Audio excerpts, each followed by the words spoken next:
Well, welcome back to Fiscal Notes, a channel, a leading technology provider of global policy and market intelligence. Joining, we're privileged to have Bill Frischling on, who's going to kind of give us a high-level overview of his involvement with the company and just how Fiscal Note's been evolving into 2026. But first and foremost, welcome, sir. Thanks so much, Kyle. Good to be here. A pleasure to get you on. And you're kind of a vital role within Fiscal Note. So maybe just first and foremost, give us kind of that history involvement. What led up to that aha moment that got you into Fiscal? Sure. So about 10 years ago, I was working at US News and World Report. I was entrepreneur in residence there. And it was right after the election, and there was a discussion around fake news, and reporters were having beers as they always do. And I usually like to jump in.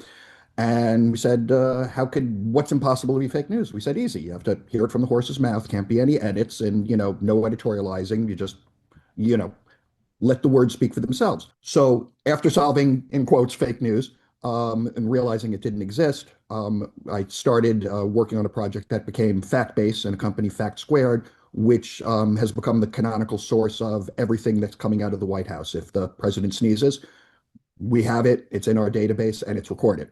So it lets reporters and lets other people track verbatim. That technology that was built kind of grew into something that now powers all transcription for FiscalNote, is able to transcribe Congress, is able to run analysis, do voice analysis, gesture analysis, sentiment, all of these things. A lot of it is very familiar to folks, but this is going back 10 years when we had to bang rocks together to do these kinds of things. So it was pretty new at the time. And we're still continuing fact-based covering the current administration now, and the technology platforms powering a huge chunk of our business that generates the transcripts and lets people see almost in real time who said what when all over Washington. Yeah, definitely appreciate the insight. Let's speak a little deeper to that with the current administration. Obviously, the media is evolving like every minute. The news is just very extensive, and it's hard getting the facts right with the amount of data and just information that's hitting the market here. So, speaking to Fiscal Note's platform, I mean, do you want to talk about how you're expanding with the current market environment?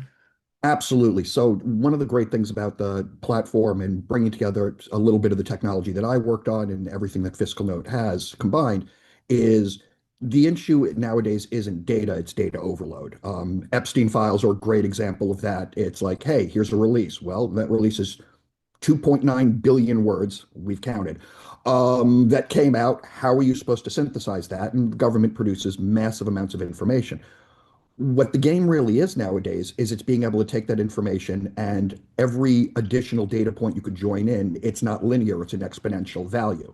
And so being able to take in what people are saying, what they've actually done, combining it with what their office is saying, what are they saying on social media and politics, what aren't they saying, and being able to filter through and just zoom in on, hey, there was, there were 47 announcements yesterday. There was, 3,000 pages of regulations published.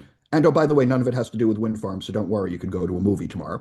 Or wait a minute here, this actually has a secondary knock-on effect because what it actually affects is lithium mining, and lithium mining impacts energy storage, which impacts wind. You see where I'm going.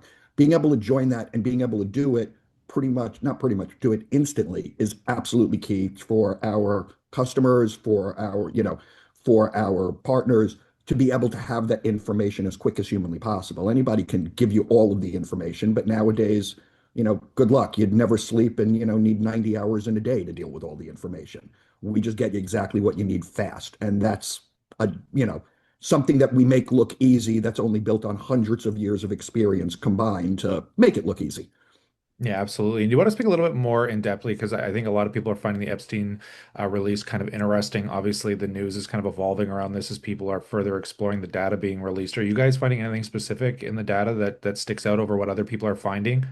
Uh, I'm interesting you asked that. Literally just today, this came up.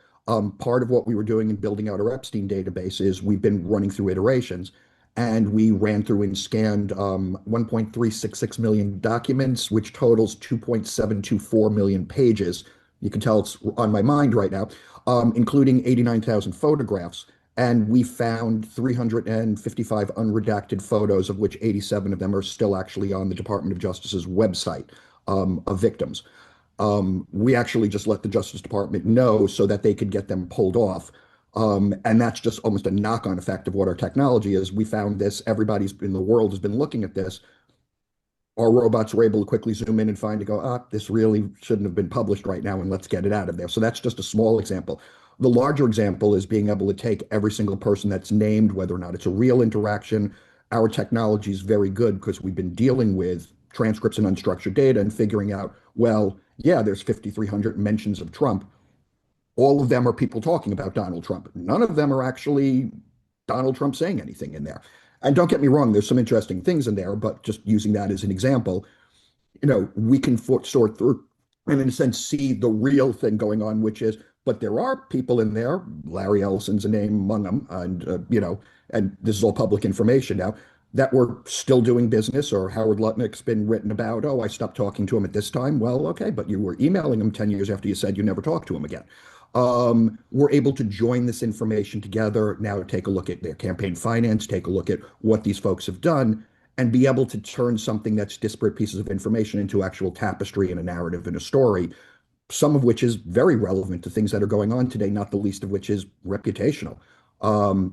Being mentioned in there isn't necessarily that big of a deal. Having ongoing conversations with Jeffrey Epstein 10 years after he's convicted certainly has an impact nowadays.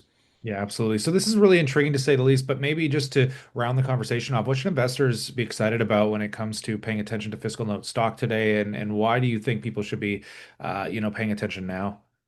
So there's a lot that's moving fast. To your point, things change every day. And we did not build a system here at FiscalNote that's monolithic in any way, shape, or form. We built a system that's able to flex. So as the government plus in federal spending now is largely actually being driven out of the executive branch versus the legislative branch, where it's been driven for the last couple of centuries, there was essentially, not essentially, there was very little that we needed to do to adapt to that. And it was more just focusing where our lenses point, as opposed to having to build something new to deal with it. Because now, whereas 2 years ago, it was far less important to say what's going on in the White House if you're following where money's being spent. Now it's absolutely essential. Trillions are being funneled and the decisions are being made at 1600 Pennsylvania, not on Capitol Hill. And our system just rolled right with it and is able to just point the lens in a different direction and get that information. That kind of flexibility, and as thing adapts, if something shifts and it goes back to Congress, if something shifts and it goes somewhere else, we go where the data is, where the information is, where the money's flowing, and we're able to do that while we're looking around at other folks who are still like, okay, we need to re-architect and do this and do that. Nope, we're able to get you the information you need in real time. Something happens and $1 trillion, $12 billion is going to mining at 450, which I believe that's the right time on Monday. Our customers knew about it before they even closed the live feed from the White House. No, definitely intriguing. And I'll pass it off to the viewers as always. We'd love to know what you think in that comment section. Definitely consider subscribing because as the story evolves, as FiscalNote has catalysts and news coming down the wire, of course, we'll bring it to you here. But on that, as always, we look forward to catching you in the next one.